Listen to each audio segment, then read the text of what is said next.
ذي القربى واليتامى والمساكين والجار ذي القربى والجار الجنب والصاحب بالجنب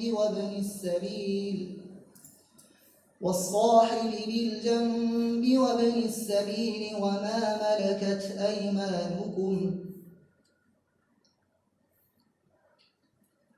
إن الله لا يحب من كان مختالا فخورا الذين يبخلون ويأمرون الناس بالبخل ويكتمون ما آتاهم الله من فضله وأعتدنا للكافرين عذابا مهينا.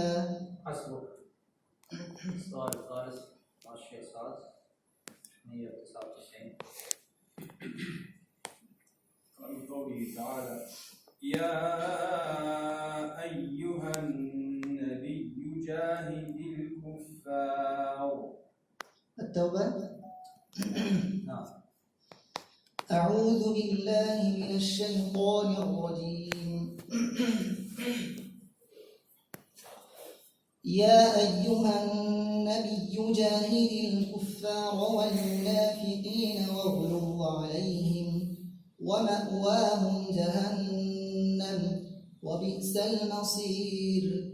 يحلفون بالله ما قالوا ولقد قالوا كلمة الكفر وكفروا بعد إسلامهم وهموا بما لم ينالوا وما نقموا إلا أن أغناهم الله ورسوله من فضله فإن يتوبوا يك خيرا لهم وإن يتولوا يعذبهم الله عذابا أليما في الدنيا والآخرة وما لهم في الأرض من ولي ولا نصير.